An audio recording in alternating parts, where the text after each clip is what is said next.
सनम तेरी कसम एक अधूरी मोहब्बत की भूतिया कहानी। अमावस की रात थी। हवा में ठंडक थी और चांदनी झील के पानी पर हल्के हल्के लहरें बना रही थी। इसी झील के किनारे एक पुराना कोठा था जिसे लोग सनम हवेली कहते थे। कहते हैं वहां एक लड़की की आत्मा भटकती है, एक ऐसी आत्मा जिसे प्यार में बेवफाई मिली थी और जिसने बदले की आग में सब कुछ जला डाला था। लेकिन ये कहानी सिर्फ एक डरावनी दास्तान नहीं है। ये कहानी है आयुष और सनम की, जिनकी मोहब्बत अधूरी रह गई। आयुष और सनम कॉलेज में मिले थे।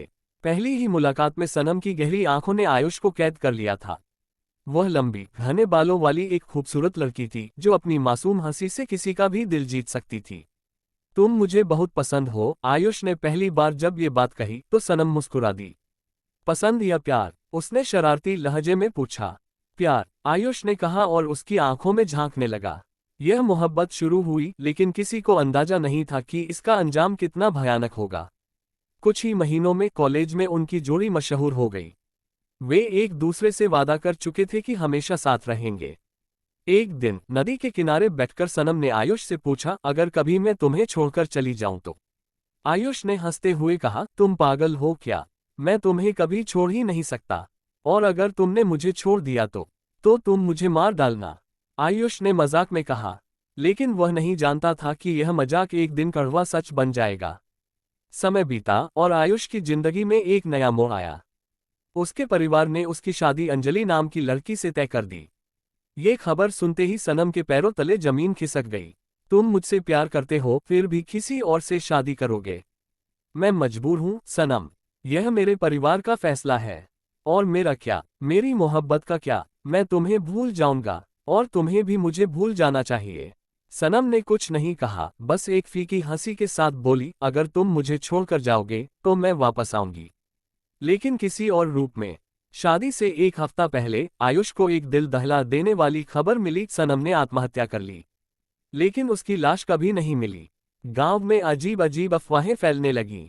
कुछ लोगों का कहना था कि उन्होंने आधी रात को झील के किनारे एक लड़की को रोते हुए सुना, तो कुछ ने दावा किया कि हवेली में कोई परछाई घूमती है। लेकिन आयुष ने इन बातों पर ध्यान नहीं दिया। उसने सब कुछ भुलाने की कोशिश की और अपनी शादी की तैयारियों में लग गया। शादी हो गई। अंजलि दुल्हन बनकर आयुष के साथ उस हवेली में आई जहां उनका सुहागरात का कमरा सजा था।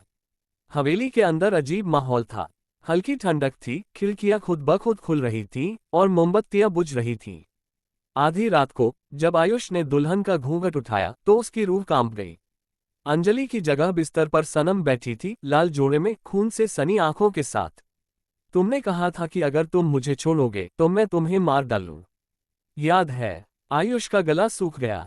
ये सब क्या है? ये मेरा वादा है आयुष, मेरी कसम, सनम तेरी कसम। उसकी आवाज गूंज उठी। कमरा अचानक आग की लपटों में घिर गया।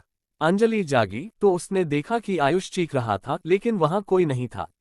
अगली सुबह हवेली में सिर्फ एक जली हुई लाश मिली, आयुष की। कोई नहीं जानता कि वो कैसे मरा। अंजलि पागल हो चुकी थी। उसकी आंखों में एक अजीब सा डर था। जब लोगों ने उससे पूछा कि उस रात क्या हुआ तो वो सिर्फ एक ही बात दोहराती रही, सनम वापस आ गई थी। उस दिन के बाद हवेली को बंद कर दिया गया। लेकिन आज भी जब भी कोई बेवफा आशिक उस जगह जाता है तो आधी रात को किसी लड़की की सिसकियां सुनाई देती हैं। सनम तेरी कसम।